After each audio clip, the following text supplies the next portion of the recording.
This is the Situation Room, the only way to start your day. Proverbs this week takes us to Burkina Faso. And the people of Burkina Faso are called the Burkinabe, made up of different ethnic groups, of course, but they seem to be in concert when it comes to their proverbs. This is what it says, and we'd love to get your interpretation of the one for today. When the ants unite their mouths,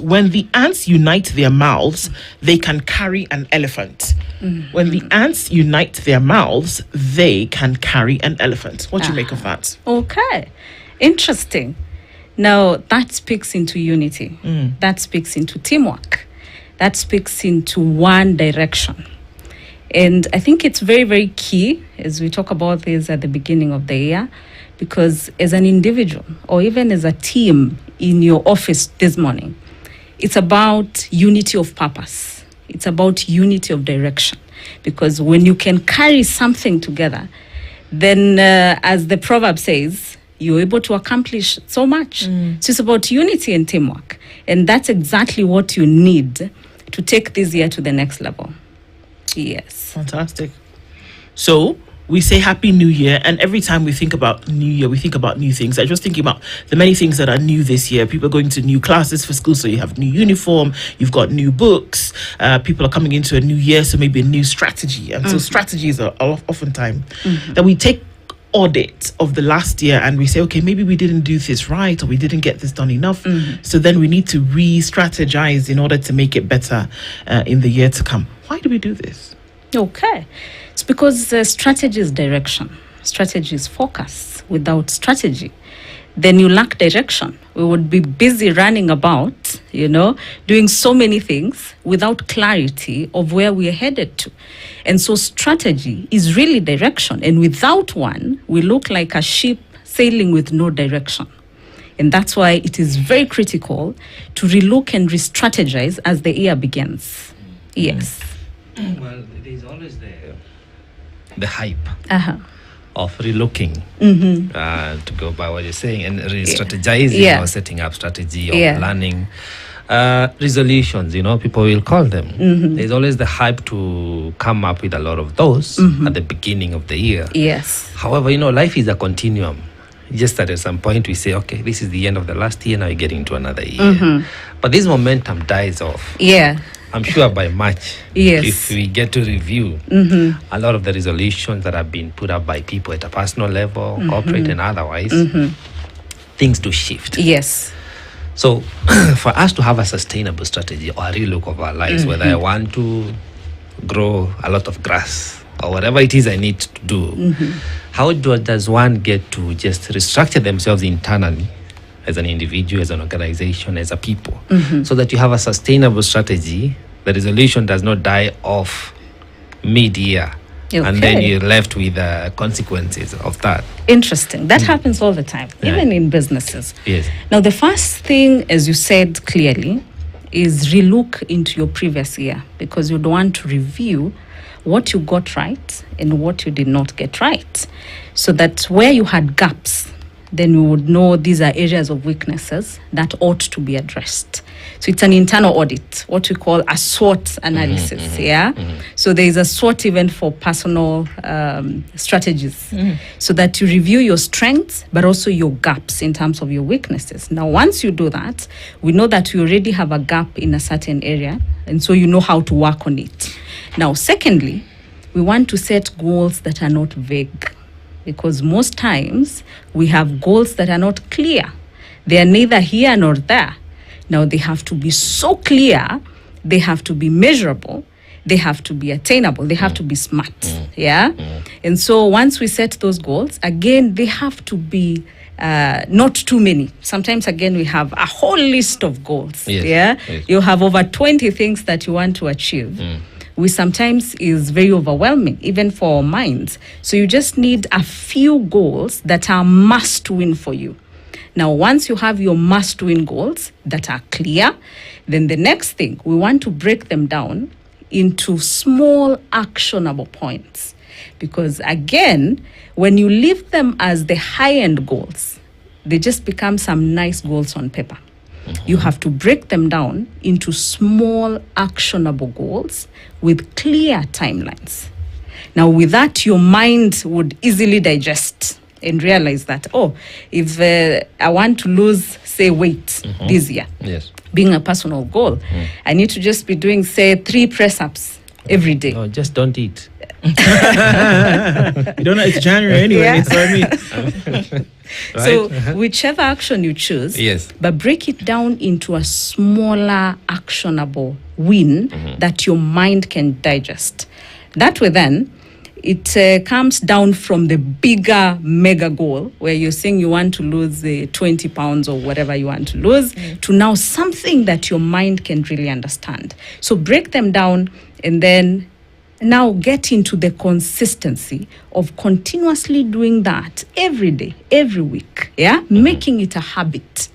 More than just talking about the big goal somewhere, Yes. making it now a daily habit. And that applies even for businesses because, again, sometimes in businesses, we just want to leave our goals as very high-end goals. And there are those big goals that sometimes you look at and your team cannot fathom how Right. you will get them done. Right. So to help your team, also break those goals into small actionable plans with timelines, and with a location of who does what, accountability, who does what, at what time, what is priority for us, what is our must win, because as I said, everything cannot be a priority. Right. I keep saying that if everything is a priority, then nothing is. So that's very critical so that you build the momentum. And consistency is the name of the game. So now, as Yes. yourself as a CEO of the ECG Consulting, Yes. what is this that you do that will allow people, first of all, to feel that I need to bring in a consultant to steer our strategy, to spur our thinking, Yes. so we can redefine and create that which we want to achieve. What is that mark that people must reach Yes. for them to realize I need help, I need to consult, I need to bring in Anne Yes. or any other consultancy to help us spur things up. So you could just say, like, what do you do, especially the ECG consulting? Yeah. What is that all about? Okay. And how is the uptick of that service? Okay. From just how you're seeing it. Okay. Now, I want to start by saying that Africans have excellent ideas. We have no doubt about that. I talk to entrepreneurs every single day. And oh my goodness, Africans, Kenyans, excellent ideas. But then we have a problem. When I got into this space, I realized that most of us are losing our businesses either to bigger players or our businesses are dying off with the founders. How so? How is that? Now, what happens? A founder begins a business. Remember, I've said we have excellent ideas as Africans. And when you listen to it, brilliant. But now, because we fail to create structures, we fail to have systems, we fail to have clear strategies, by the time anything happens to this founder, the business dies off with him. And so what we come in to resolve is that continuity gap, because we need businesses that are built to last. Now, founders know what they need to do in their businesses, and they have so many ideas, but they need help in putting all those ideas together into what to focus on, at what point, how to build these structures, what strategies to focus on and what not to do. Strategy is also what not to do. Because it's not just about what to do, it's about also what not to do. Yeah. And so refocusing them onto what really matters, how to build systems that will ensure that this business lasts, how to have clarity of structures, and also how to implement. Because it's one thing to have a strategy, and so many businesses, 9 out of 10, have a strategic plan. But implementation is where the rubber meets the road. Now, we support in implementation because we don't just want a strategy that's beautiful in paper. It is one that is delivering results. And so we support mainly on that implementation so that we now transition that paper, beautiful paper, into real actions and walk the journey. Is it training that is needed? Is it coaching? Is it structures? Is it processes? Can we have those defined? Now, and that is a game changer for our businesses. Because as I said, the only reason why bigger players are buying off our businesses is because they know where to fix. It's a problem of structures. It's a problem of systems. Yeah, yeah, and so that's what we do. How do you know Yeah. what strategy is going to work, and Okay. that you're not shooting in the dark? Okay. So before we sit in a strategy meeting, there's a lot of research that ought to be done. And that applies whether it's personal strategy or it's business strategy. You have to first do some proper background research because you want to understand both internal environment and what we call external environment. Now, internal environment is what I mentioned earlier, your SWOT, your strengths, your weaknesses, the opportunities you have, the threats you have. The external is what most people would call the pestle, which is political factors, economical factors, social factors, tech factors, legal, etc. That would affect your business in one way or the other. You'd also want to look into your customer. Now, that's a very brilliant question to ask because we have so many strategies that fail because sometimes things begin wrong. Yeah. And one of the things that go wrong all the time is that we fail to first understand what problem we are solving. Who is our client? What problem do they have? And so what solution are we giving? Now, the minute we get to understand what our clientele or our target market expects from us, then we're able to come up with a strategy that addresses that specific issue. And so for me, very critical to have that background research, both internal, external, understand your customer, understand the market trends, so that then you have a clear strategy, understand the problem the market is facing, then you have clarity of what exactly you're solving. So we're not just shooting in the air. Sometimes most businesses would want to start off with the product, then push it to the market. Yeah. That's a wrong move. Businesses that are successful begin with understanding the problem the customer has and designing a solution to address that problem. But some people do argue, since Yeah. I'm not reinventing the wheel, Yes. I don't need to invest in a feasibility study. I don't Yes. need to invest in research. As you say, I can just, wing it, roll with it. I have a product I Yes. want to set up. I have a concept. I could easily get on with it. And you see, nowadays in the era of technology, as Yeah. you say, people Google and YouTube stuff and they become experts in a manner of speaking, only for that not to last or Yeah. not to go the long haul. Yeah. So how do we rather transform the people into understanding that a good plan is as good as it was well thought out before it was implemented? Like trying to wing it. That's why, as you say, a lot of startups don't get to grow sustainably. Yeah.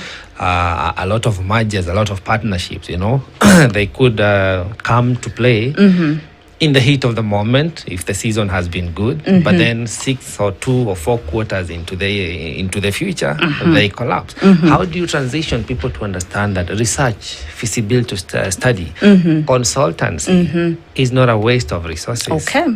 It's not a waste of good capital because people say, okay, this can go into a better utilization.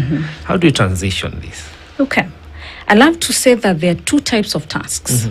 There's what we call urgent tasks or urgent matters and what we call important matters. Now, planning, and proper planning for that matter, and having a strategy is not urgent. Nobody will put a gun on your head because you've not had a good plan. But one day, it will catch up with you because important tasks do not push you every single day, but they catch up with you in due time. Now, what is needed in our businesses and in the African market is a mindset shift to understand that there are things that are urgent, but there are things that are important. And so what we're discussing today is not urgent, but it is important. Yes. And so I think it's just that mindset shift for people to understand that we need to do this. Otherwise, we have businesses that have done so well over the years, and we can name a good number of them. But few years down the line, we can no longer hear them. Yes. Yeah, because they failed to continuously rethink, research, innovate. And for you to do that, you have to continuously go back into the market to understand what are customers now looking for. Yeah. Because what was a priority to a customer 5 years ago is no longer a priority for them. Things have changed. Yes. And so we have to continuously relook into that. And if you're not willing to do that, then you fall into what I call a big, scary chasm, or into a deep end where we forget about you. Yeah. Yes. Wow. Okay, so then what are those things? We're looking at individuals, whether they're operating as individuals or plugging into an ecosystem whereby it's necessary for you to then remain relevant. What are some of those things that folks should be doing in this year? Okay, so as an individual, there's what we mentioned earlier on personal branding, which is very critical. Now, the thing with branding is whether you build it or not, it exists. We've had... whether you build it or not, It It exists. Yes. Even silence Yeah. is It's a brand. communication. It's a brand. by Okay. itself, Uh-huh. you know? Yeah. So it is not optional. The second thing I would want to talk about is that trust is the new currency of doing business. And how you build trust is a proper personal brand, Okay. because that personal brand builds credibility with time. And so building a brand or personal brand is no longer optional for individuals. You know, when I talk about a personal brand, so many people misinterpret it into popularity. It's about how many followers you Yes. have. No. Looks and optics. It's about clarity Ah. of who you are, who you help, and what problem you solve. Okay. That's what personal branding is about. Who you are, who you help, and what problem you solve. Now, when that is clear, it's what we call foundations in personal branding. The other foundation is your personal values. So for any individual listening, there are those non-negotiables, personal values. Because as an individual, you must have certain things that are boundaries for you. Things that you know that here we cannot cross. Because this is who I am. This is what I stand for. So those are the foundations. Once you have that in place, then it becomes very easy to continuously and consistently even build your content around it or communicate to your target market of who you are and what you're solving. It's very critical for any individual that you get to have a sit down with yourself and understand, who exactly am I and what do I solve? Who do I help? So that from there, you have clarity of, you know, every action that you're taking, everything that you post, whether online or wherever you speak to people about, then aligns to what you're trying to solve and who you're trying to help. Yes. Okay. What happens if you fail? You failed last year because they say the person who failed succeeded, maybe succeeded on the 8th attempt and failed 7 times. So what happens if you failed in 2025 and you're looking to get up one more time? What are some things you need to remember? Okay. One is that any successful person has had the urge to give up. I can tell you. Anyone. There are times when even the most successful of people will wake up in the morning and feel like, I have no energy to do this again. But what differentiates those people from ordinary men is that they keep rising up every single time. Because nothing really is easy. As much as some of the jobs might look easier to us, they are not.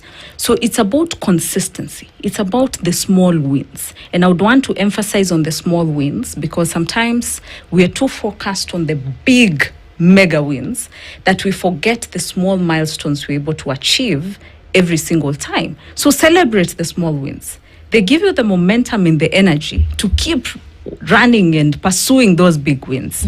And so I'm encouraging anyone who feels like we have done this before, it has not worked. It is time to come up again and celebrate each small wins. As I said, break down your goals into actionable plans, actionable small minute, what they call the atomic habits, into habits. Then once you have that, continuously celebrate your small wins. Then try to also have a team, your small board team, that could also keep you accountable and could keep pushing you and reminding you that you're getting this done, so that then you do not feel like you're just walking the journey all alone. And so, as I said, giving up is not an option, though most times we feel like it, but keep rising and waking up and doing it again. Consistency is the name of the game. Well, that's the spirit of a gambler. When you speak of small wins, Yes. Gamblers, they experience a small win. It gives them the illusion that the big day is going to come. Yes. So I don't know how we convert that to positivity, because again, we have to differentiate between the illusion of what may come, Yes. vis-a-vis a working strategy. But I do hear you when you say that, we don't need to give up. You know, we need to have that consistency. We need to know that these are the steps to take. However, the challenge now comes in, we're in a new year. People are trying to brand themselves. Of course, there are those, the pestle you speak about, factors that are beyond our immediate control. The political climate may change if you're setting up a business. The tax regime might change. Social factors, remember a while ago we had the outbreak, we had COVID. So things will come and go that will throw us off our mark, off our perfect strategy that we have invested in and we are committed to. So how do we rejuvenate, because I think the toughest thing I've experienced with people is, whether in business or personal journeys, whatever form of recovery or beginnings people are beginning to mark, is that it is easier to give up during the hardest time. But again, what you're saying is that is exactly the time not to give up. So how do we tap into that motivation? What do you say to that person who is going through that hardest point, where giving up is their best option according to them, but it is the worst option according to the plan they have in terms of where they stand, and it is what would propel them to succeed? What do you say to that person? Okay. I read the good book, which is the Bible. And I love, if you insist. I love one verse that says that if you fail in the day of adversity, then your strength is small. Now, having said that, a good strategy is not static, it's dynamic, so that you're able to continuously relook and evaluate and see whether we are still aligned or there are things that we need to change or review based on what is changing. Now, when COVID hit, so many people had proper strategic plans, businesses, individuals. But then COVID has hit. And so do we now wait, or what do we do? It is time to relook into what would work at this moment based on this situation, still aligned to our goals, but might mean us changing a few things here and there. And so a good strategy is one that you keep relooking and reevaluating and ensuring that we're still aligned. It's not something that we document and wait whether things are changing or not. We have to be fixed to this strategy to the very end. So a good one is one that we can continuously review and see, based on this change, how can we adjust this action? How can we adjust this so that we are still aligned? Yes. Okay. So, is it necessary to change or re-strategize every time a new period, like a new year, comes in? Or if you find that it's working, can't you just carry on with it? Well, there are people who design strategic plans for longer periods. There are people who define their strategies for shorter periods. We have people who do it annually. We have people who do it for 5 years. Some bigger corporates even do it for 10 years, though it's become very difficult now because times are changing very fast. In fact, we have new things every 18 months. And so based on your schedules or your strategy, we could have the 1 year or longer. But it's always good to see what's your focus for every year, even with the 5-year strategy or the 3-year or 10-year. What's your focus every single year? Because every year would be different. How we looked into things last year would be different from this year, because Yes. there are things that we achieved last year that should now push us to look at things differently in this year. And so for every year, the only reason why people keep relooking into their strategy is because you have to approach every year or every period differently based on so many factors, even the wins you had, the gaps you experienced or the challenges you experienced, so that you're able to enter into that new period with a new outlook or a new perspective. So that's the whole idea about re-strategizing every year. Yeah. And now I want to shift gears and look now at the consumers Yes. of these strategies.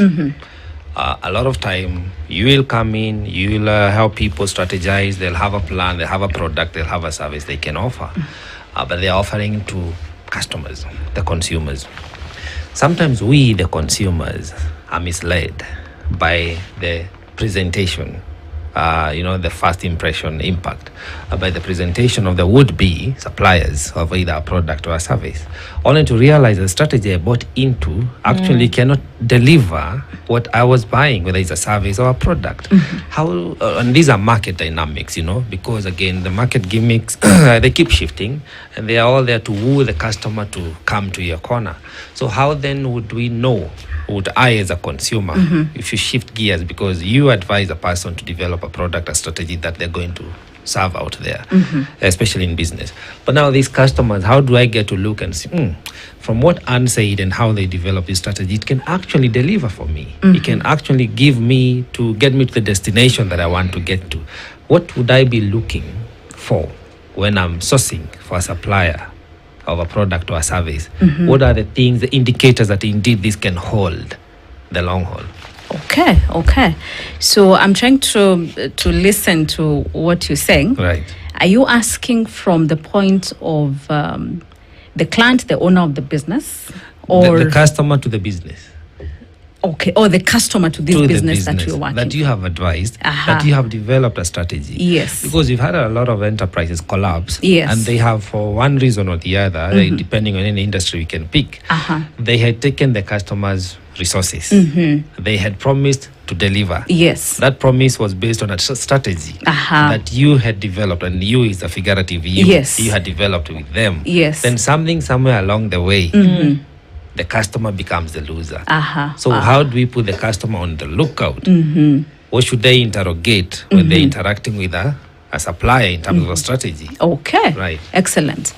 Now, one of the things we are looking at today is looking into a customer, not just as a customer, Right. but as a partner in the business.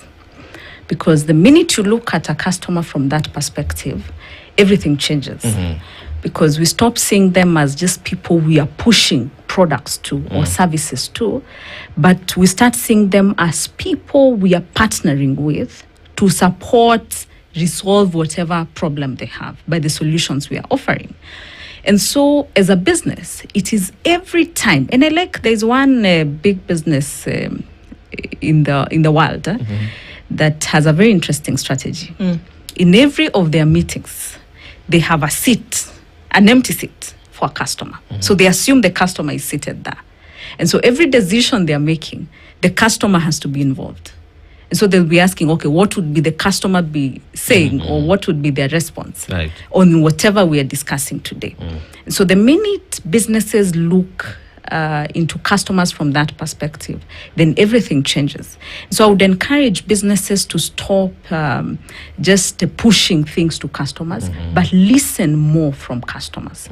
As I said earlier, one of the biggest problems I see with businesses, and because I work with a lot of SMEs and sometimes even corporates, is that we want to first design a product or design some solution that we imagine is a solution and then push it to customers or to the market. But the most ideal, and especially in our times, would be, let's first listen to the customer. What is their gap? What is their need? Then how can we design a solution to address this need? Then we do not stop there. we continuously listen to this customer. There's what we call customer satisfaction surveys. And sometimes we want to take them after, say, every month, every quarter, depending on the business you're in, because we want to continuously listen to the customer. Every time you go to a hotel, they want to send you a message and ask, what do you think about our service? Where do you think we should change? Because they want to listen to you. They want the next time you come back, you will be more satisfied. And so that's the spirit and that's the perspective that every business should pick. Yes. Involve customers so that at least they are your partners now. Exactly. You could own the decisions together. And Exactly. hopefully you have a more lasting business that way. Absolutely. So how is the uptake of consultancy? Because it's I've seen some quarters people struggle. They say, if we seek this expert opinion, it might change the direction that we want to go. How is the uptake of, especially in this space of your consultancy services? Interesting. Most Africans are beginning to appreciate the need for consultancy. But unfortunately, and I hope we have a couple of consultants also listening to me. Yes. We've had consultants who promise but do not deliver. And that's why most people would be thinking, why do I need to really do this? So we have people, again, who just want to copy paste documents because we've worked for organization A that does, or probably in a certain industry. You want to copy paste that to organization B in the same industry. It does not work that way. Every client is different. And so you have to customize whatever solutions or whatever advisory you're giving to these customers to address their specific needs or challenges.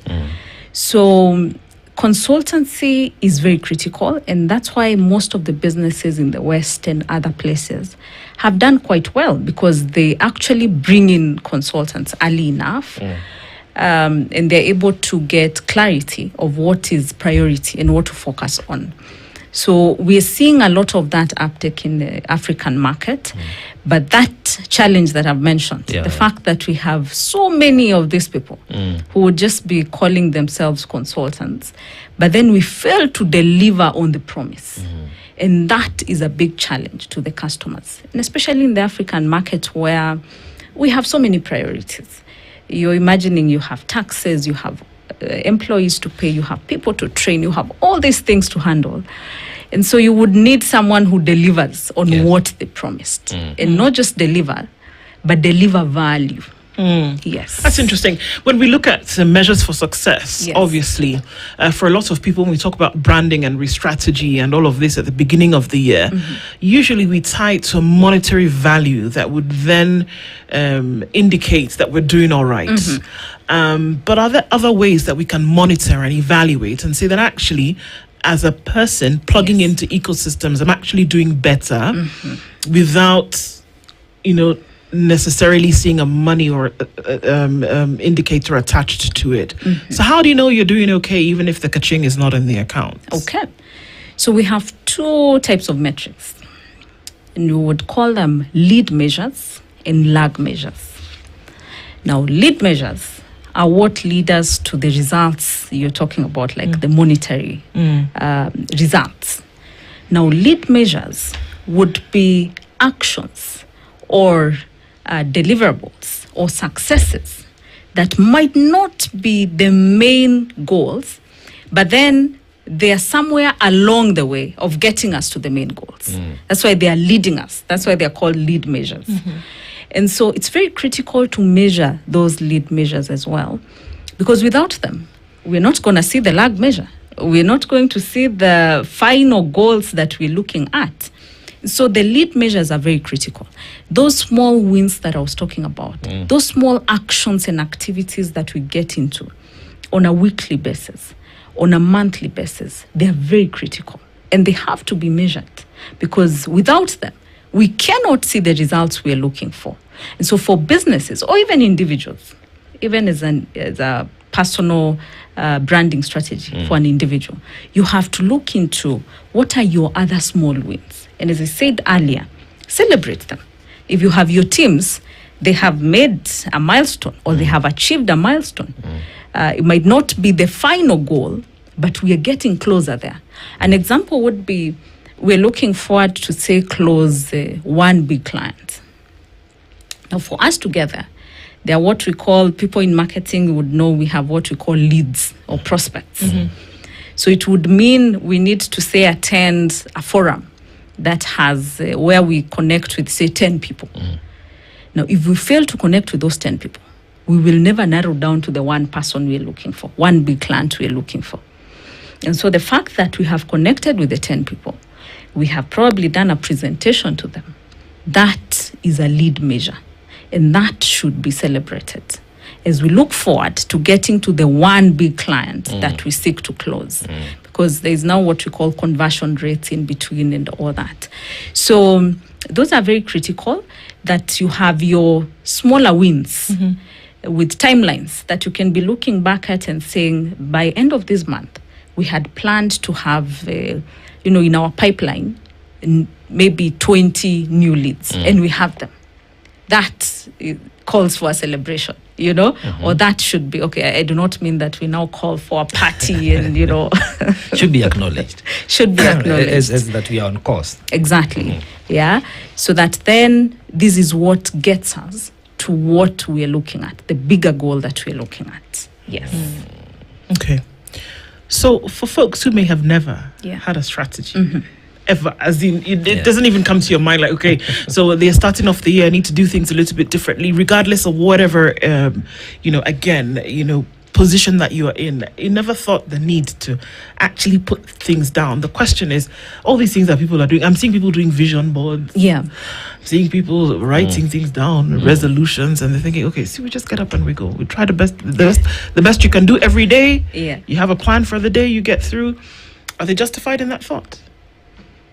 Now, as I mentioned earlier, anyone without a strategy is like sailing a ship with no direction. We do not know where these ships should stop. Yeah, we're just continuing. Yeah. And so a strategy is not optional. And when you talk about a strategy, it's not complicated. We don't mean the big, documents that are so complicated that you cannot understand. We mean something simple that comes down to your level. Whether you're an MSME, whether you're an individual that has never heard about a strategy, we're saying, could you have a plan that says, this is what you want to achieve, so that you have direction and focus. These are the goals you want to achieve. And this is the breakdown of activities. These are the timelines, and this is what I do or what every person does. As simple as that. Yeah, so it's not a complicated document, but it is what gives us direction. Because most times we have so many ideas in our minds, even as individuals. Your mind is so scattered with so many things. And I've seen so many people trying out a million and one things. You want to get into, let's say, selling clothes. So you get into that, but immediately you get into it, you realize, oh, I have actually seen a better idea. Yeah. I have actually seen people putting up a laundry place. And you feel like this is even better. So you either leave that or still have it, then you go open the laundry place. Before long again, you open something else. And so you have no focus really or direction. Everything is everywhere. And so a strategy gives you direction. It gives you focus. And any business that has gotten it right, or any individual who has gotten it right over time, are people who are directed, who have a plan, really. And that's why people now design the vision boards and all that. But as I said again, those vision boards have to be broken down into habits, into daily habits, so that they are actionable. They're not just some goals nicely put on your wall there, So they have to be things that we can action upon and that we continuously review. Yes, so this is now your call to get a plan in place, whether as an individual or as a business, because that's again what gives you a competitive advantage, sets you apart. Yeah. So a strategy gives you more chances of getting it right. That's right. Although at a cost. But nothing's for free.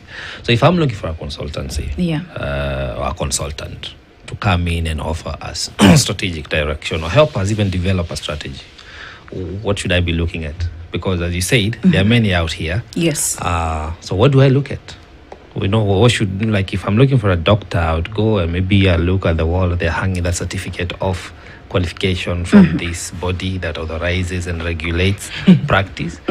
So when seeking, professionally speaking, for a consultancy firm to engage, what are some of the things I should be looking for and looking at? Okay. So there are several things, but one thing about business owners in this country and in the African markets is that they're brilliant. They know what they want. So having said that, a consultant who would not understand what you're looking for or where you want to go, your vision, one that does not work. Yeah. So the first measure, does this person understand or resonate with where we want to get to? Because if they do not, then probably you have just met another copy paster, or chat GPT person. You know, now we have chat GPT, and people imagine we can easily go there and just get your strategies and copy paste them to a document. And so they have to understand and resonate with where you want to go and where you are at. The other thing is that this consultant or this strategist has to be clear on how far they want to go with you as a business. Because sometimes these consultants just want to come and dump a document on your desk. Right. So they tell you this assignment is for, say, 1 month. But immediately we are done, that's it. Now you sort yourself. And as I said earlier, implementation is where the rubber meets the road. Implementation is really what matters, because getting the things done. And so someone who would be interested in working with you on that journey or partnering with you, even into implementation, would definitely tell you that this is not someone who's trying to just throw a document to you and leave you in the dark. Right. Yeah. So there are several other things, including the understanding of the market, and there's so many other things that we discussed earlier. And even the approach, because the strategy is also about including the entire team and gaining ownership. Now, I keep telling business owners, it would be non-productive for us to sit here with the owner or the business owner and design a strategy, then push it to his team or her team. Because the ideal situation would be, let's have the entire team on board. Let's have them part of the strategy design team so that they own it from the word go. So also the approach of this consultant is very critical. So as a business owner, you have to evaluate all these things. But as I said earlier, business owners in this country and beyond are very intelligent. So they would know what they're looking for. Nice. So for someone now who is hearing you, they're happy that it's the beginning of the year, they have a person they can tap into, an organization they can look forward to. Where do they find you? Where can the rest of the Kenyans or everybody who is hearing you seeking to have an engagement on personal branding, strategy development, where do we find ECG consultancy? Okay. So we have 2 offices. Our main office is on Kiambu Road, Feruzi Towers, 5th floor. So if you come in, you will see ECG. There is a big banner there, ECG. So you'll find my team there, and we have a big team doing quite a lot. But also on our socials, in our website, ecg.co.ke, on LinkedIn, we have ECG, but also my account, Ann Wagaki. Yes, but we could also have my email. Would also be happy to share my email, which is Wagaki. Wagaki is WAGAKI at ecg.co.ke. So there we can talk. I'm looking forward. I'm very passionate about African businesses and Kenyan businesses because, as I said earlier, we do not need any more short-lived businesses. Right. We need businesses that are built to last, and businesses that can move into second, third generation, fourth generations. We've seen businesses in other continents, in other places, that get into even the 7th gen. But when you look at Kenyan businesses, African businesses, they're dying off with the first founder. Even getting a business in their 2nd or 3rd generation becomes very difficult. And so as early as an SME or MSME, you begin building with long-term mentality in mind. So this short-term mentality of let's just have a business to pay your bills, to take your children to a nice school, that is now outdated. We need to be thinking long-term as business owners. Yeah. What would be your hope? Because obviously, many would say that this is maybe still a new phenomenon for many people to say, okay, I need to actually have a strategy, knowing that strategy then equals better planning, equals, more avenues to success, and then higher percentage of success in this thing that I want to do, whether it's on a personal level or whether it's towards actually, making some money, right? What would be your desire, even as folks who are in this area, to say that more people planning and doing better, more people planning on a personal level, planning and plugging into where they work, where they commune, all of this to see a better nation? I mean, but from a person who practices it and sees the benefits of it, what would be the desire to see more people getting into it, understanding the importance of it? One of the things, as I've mentioned, is seeing more businesses get into the next generation. Seeing more next gen businesses in this country and beyond. And that is a result, as I said, of planning, structures, systems, and all these things. The good thing about a strategy is that it covers all these things: structures, systems, processes, people issues, etc., marketing, and all that. And so when we discuss planning today, I think it's a game changer for individuals and even businesses. Because when we have more businesses that are thinking through proper planning, because there's planning, but there's proper planning. We're thinking through proper planning, then we know that we have more businesses in the future that will stand the test of time. More businesses that can still employ our people. We keep talking about high unemployment rates in this country. But when you look at our industries, including our manufacturing spaces and all that, those spaces are really not in real business, because most of them are dying off day by day. And those that are not are being bought off by bigger players. Those bigger players buy off those businesses. Sometimes they buy them off to even kill them so that they gain monopoly in their businesses. Other times they buy them off and run them in very weird ways, or they bring in their people to run those businesses. And it's a loss to us.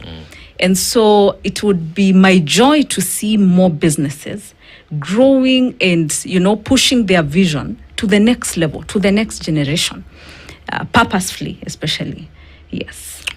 Well, I mean, it's a great way to start the year and to look into some of these things and to actually see the whole thing unfurl. We want to thank you for then being able to join us to start this off and to do this conversation this morning. Thank you. And Wagaki is the CEO of ECG Consulting Group and the author of Purpose for Impact, has joined us this morning to start off these conversations in the direction in which we should be going. Professional strategy, starting off the year. Asante Sani for doing that. Thank you. Thank you, all of us and all of you, for joining us, starting off these conversations this year in the way in which we've done, coming into more tomorrow, of course. Enjoy the rest of your listening through on Spice FM. Thank you for being here on the Situation Room this morning. We'll be back again tomorrow, God willing, to continue with these conversations at 10:01. Good morning. This is the Situation Room, the only way to start your day.